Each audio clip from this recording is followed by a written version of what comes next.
this video session, we will be taking up a very interesting topic which is a part of couple and family counseling. In couple counseling, the things that you need to know before we cover the techniques are: what is couple counseling, which includes its meaning and the historical background.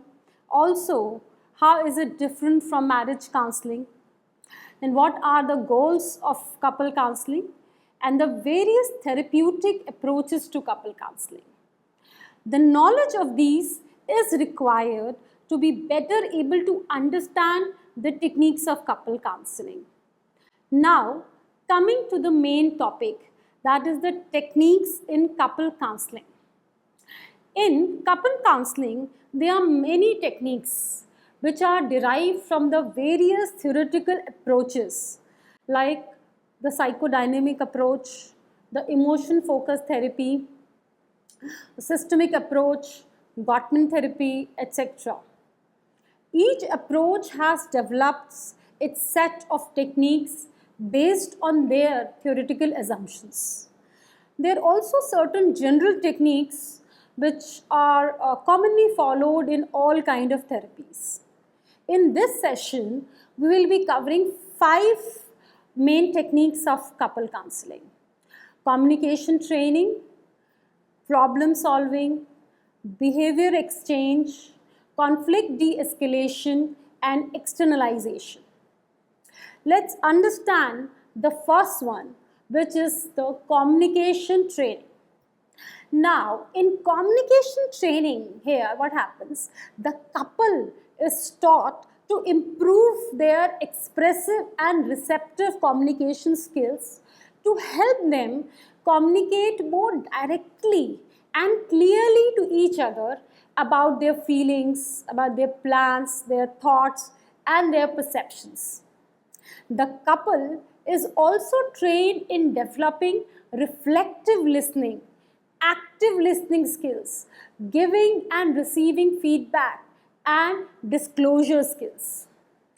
Listening skill is an important part here. It seems simple, but not really so. Couples learn specific guidelines to help them effectively perform each of these skills. For example, when individuals are trained in the disclosure skill, they are instructed to use more of I statements than you statements and be more specific than generalized. For example, someone might say, "You don't cooperate with me. It's so frustrating." Instead, it would be better if they put it up like this: "I feel frustrated when you don't help me in getting the children ready for school."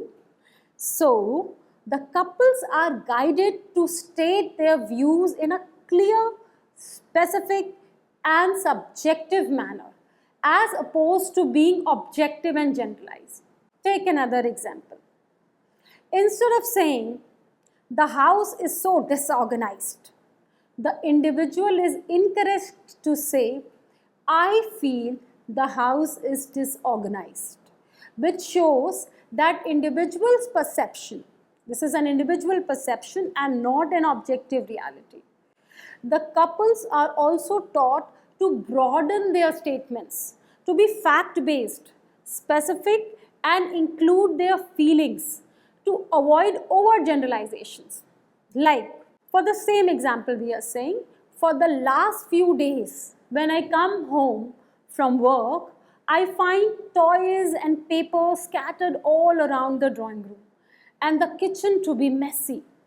I think the house is disorganized and I feel upset about it."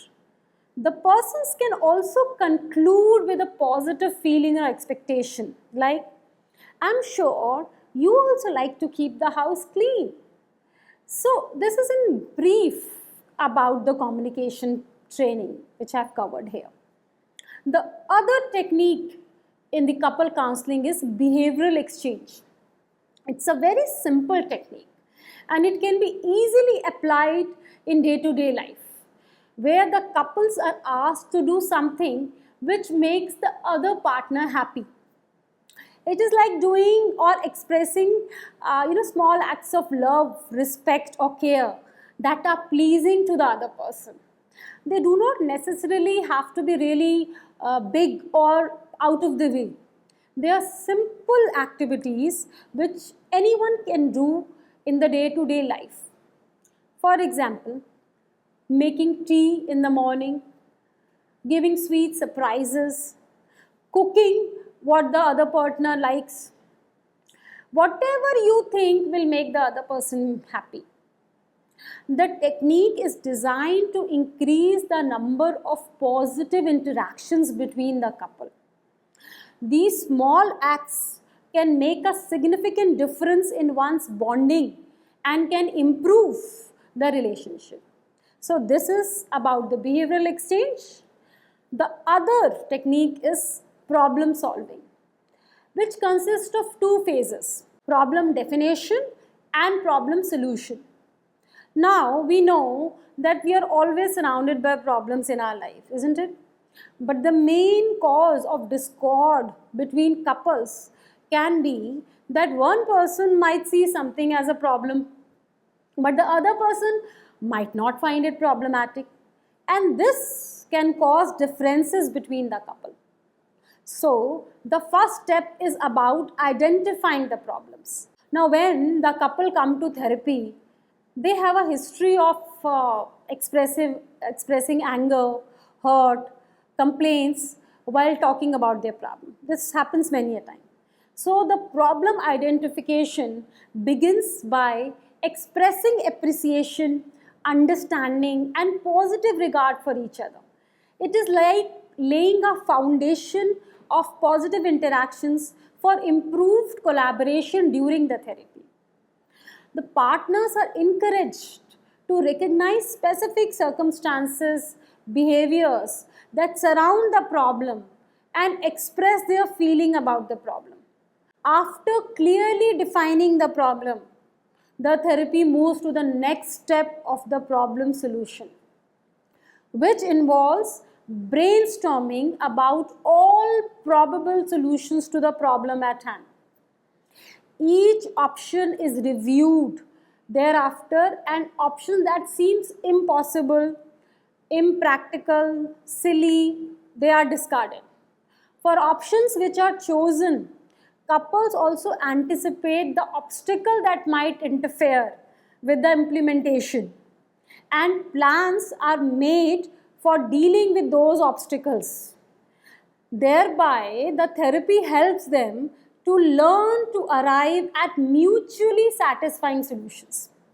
In addition to these, each of the partners is also trained to understand their own role in the particular problem, to avoid blaming, which comes very naturally to each of us, and to engage in problem solving.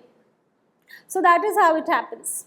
There is no exact examples I can give here because it is a process which takes time.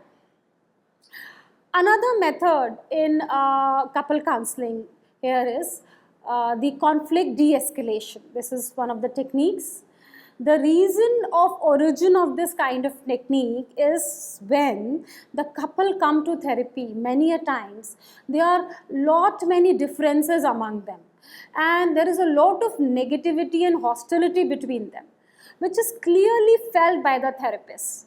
So it is very difficult for the therapist to carry on the communication.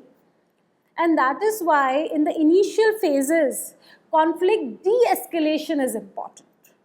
The objective here is to reduce the hostility and tension and the conflict which is there, so that the therapy can take place in a successful manner.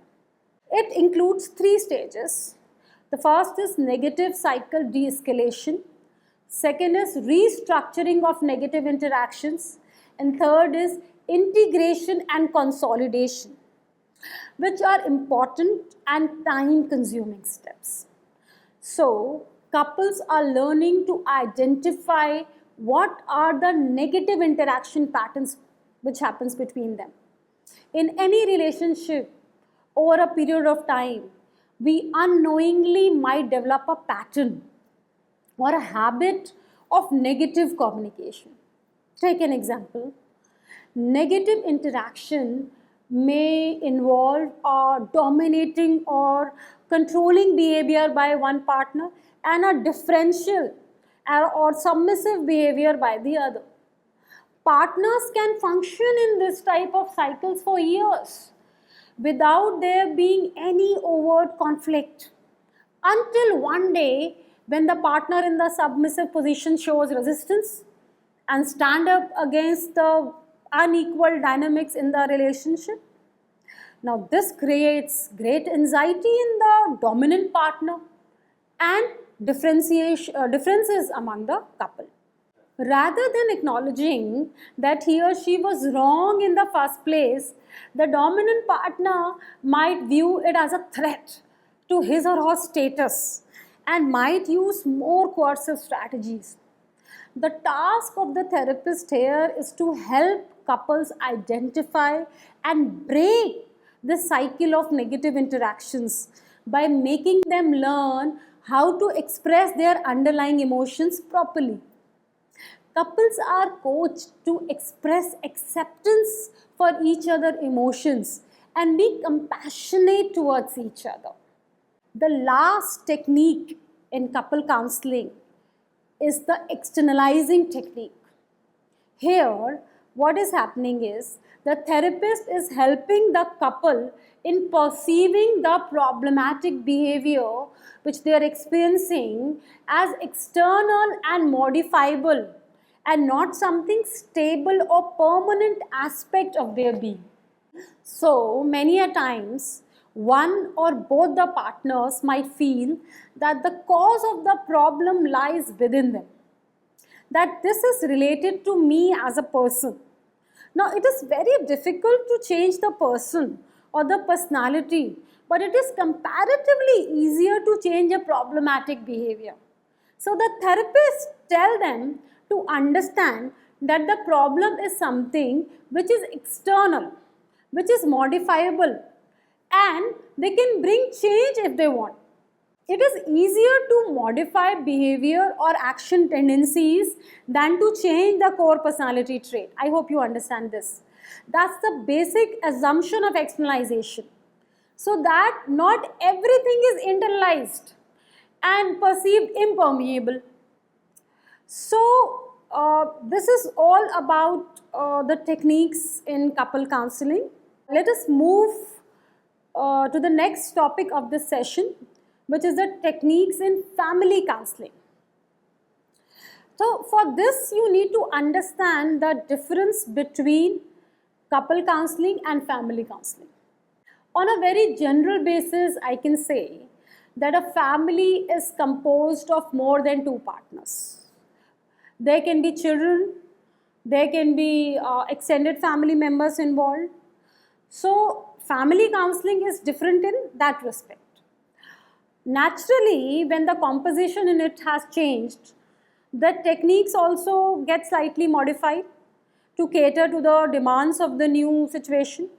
Before we move to the techniques in family counseling, I think you need to have an idea about certain topics like meaning of family counseling, the goals of family counseling, and the theoretical approaches to family counseling. Now here, I will be covering a number of techniques like hypothesizing, reframing, tracking, family sculpting, family choreography, genograms and timelines, and unbalancing. So let's begin with the first one, that is the hypothesizing. Now if you have done any kind of research, you would know there is a hypothesis. It's a set of assumptions from which we begin our research. Similarly, in this technique, which is derived from the Milan theory of family therapy, there is a construction of systematic assumptions that give a direction to the therapeutic interview. It helps to make sense of the problem in the relational context. Whenever a client or a family comes to a therapist the therapist gains a certain amount of information from the family and frames some kind of assumptions about the relationships in his mind, that this seems to be the cause of this, this is happening, this might be the reason for it. So this is the starting point of the therapy. But these assumptions are not permanent. They may get modified in the light of new information which keep coming. So when a hypothesis gets supported by the incoming information and gets confirmed again and again, then only a therapist can go on to suggesting solution or a right solution for the problem. Take an example. There is a lady who gets separated from her husband. She is 35 years old and has a daughter who is 13 years old. Now the mother and the daughter have come to the therapist for the difficult behavior the daughter is showing. So daughter is an identified patient here. She is rebellious, she is rude, she is also showing occasional delinquent behavior. Now based on the primary information got from the mother, therapist hypothesizes that this behavior of daughter is reflecting that she is missing her father and she is wanting to get him back in the family. However, these assumptions are not supported by the daughter when the therapist talked to her. Then during the course of therapy, therapist realizes that the mother is in relationship with another man. Now the therapist might reject the earlier hypothesis and frames a new one now, that maybe the mother's affinity with other man or her new relationship is what the girl is resisting. And then further into therapy, after talking to the daughter, it gets clear that yes, the girl's behavior is an expression of this resistance. So the hypothesis gets accepted, and now the therapist would further work to understand the issues and give suggestions accordingly. So this is a process of hypothesizing and how it takes place. As a therapist, one cannot proceed without hypothesizing. However, at the same time, we need to cross-check, keep evaluating the hypothesis to know that the therapy is going in the right direction. Now, the other technique which we are covering is reframing. Reframing is a technique which involves giving an alternative and a positive explanation by the therapist to the client's perception of any action, event or occurrence. In a way, therapist is providing another reasoning, another way of looking at that problem. So take an example, there is a girl named Ananya who comes to the therapist and says that my mother is constantly calling me on phone when I go out of the house. And I don't know why she's so distrusting, why she can't trust me. So the therapist might say that if you look from another angle, Ananya, it might be a kind of genuine concern or love towards you. Isn't it nice about your mother to be concerned and caring for you? So this is giving another perspective. Maybe the girl has not thought in that direction. In reframing, the therapist is not pushing or forcing his or her perspective. It's a suggestion or redirecting the perspective of the client. It is giving new meanings to the client's viewpoint. Another technique which we will cover is tracking. Tracking, as the word suggests, is a technique that is used to gain a deeper understanding of the interaction patterns among family members in the context of a problem. It is derived from the structural family therapy. It does not focus on why of a problematic behavior. Instead, how it happened, under what circumstances it happened, who were the participants involved, what were their actions before, during or after the event occurred. Take an example. There is a problem which has occurred and the family is discussing the problem with the therapist.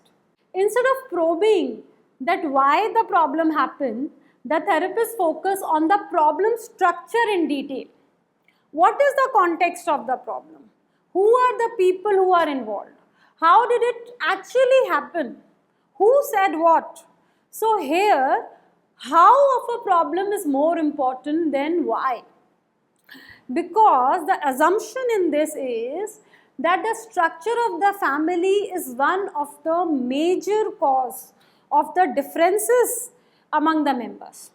So during the therapy, the therapist not only inquire about the events at home or in the specific context, but also complements his or her understanding with observations during the therapy, like who is interrupting during the therapy, who is supporting the other family members, who is agreeing or disagreeing, who is dominating, who is speaking the most or the leads, etc., etc. This helps a therapist to assess the family dynamics and plan the therapy accordingly. Now, the other technique is the family sculpting. Family sculpting is a technique developed by Cantor and Dan. We know a sculpture, you have heard the word, is a piece of art which a person makes through various materials. Similarly, this technique involves creating a family sculpture in a number of ways. It can be done through stones, it can be done through physical arrangement or positioning of family members, or role playing also. In this, the therapist asks any person to become a sculptor who will make a sculpture of the family. That person is asked to place the people of the family in particular positions which the sculpt feel best reflects the person. So suppose the sculpt feel his father to be dominating and egoistic person. So he might place his father in a standing position with his chin up and ask him to raise his eyebrows. So that is, the sculpture he is making of the father. Suppose the father and mother are not in talking terms.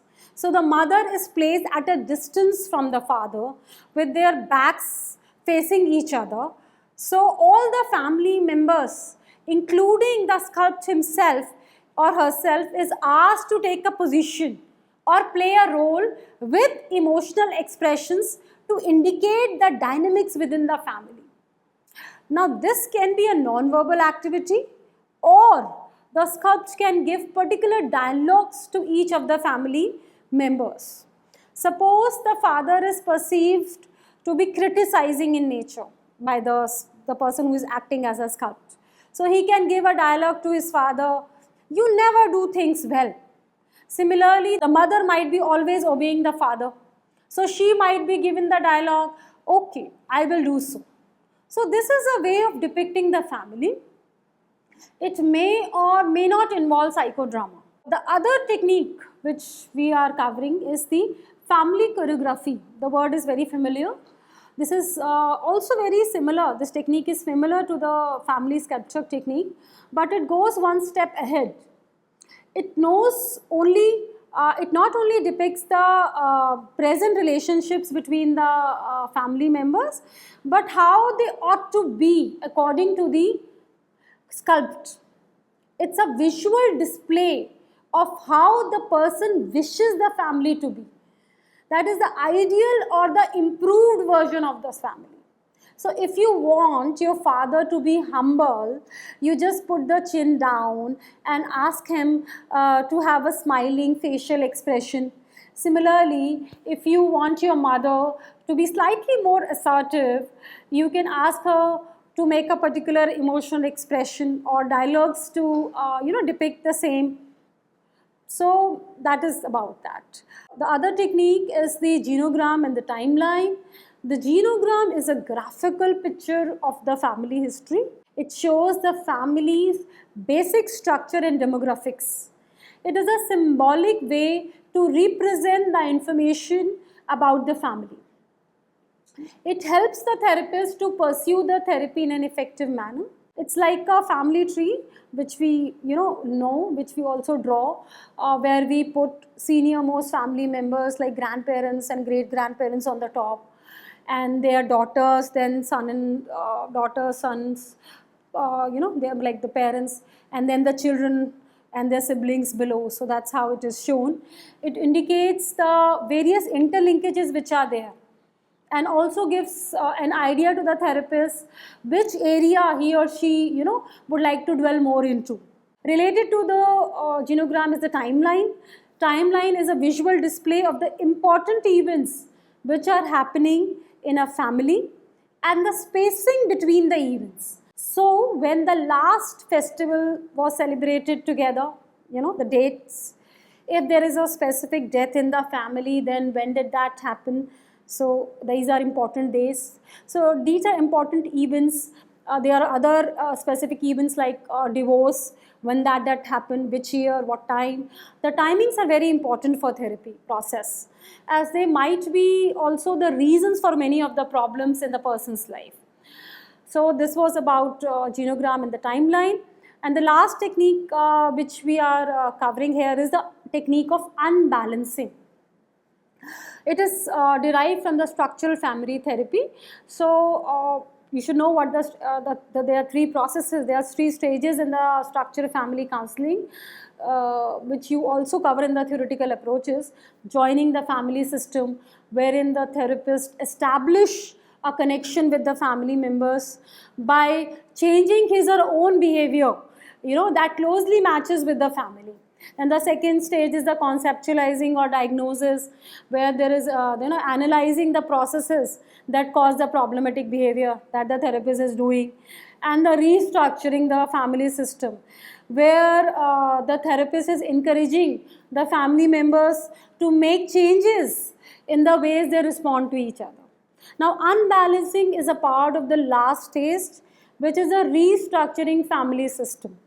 Here, the therapist briefly joins or supports one subgroup or individual in order to use his or her authority to change those relationships or the rigid structure in the families.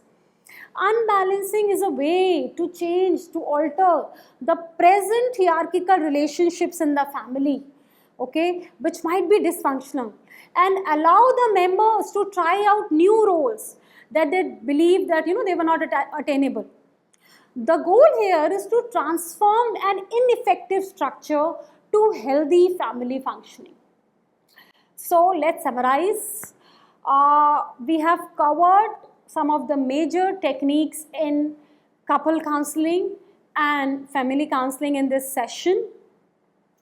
There are 5 in the couple counseling, and I think 7 to 8 in the family counseling, which we have covered in this session.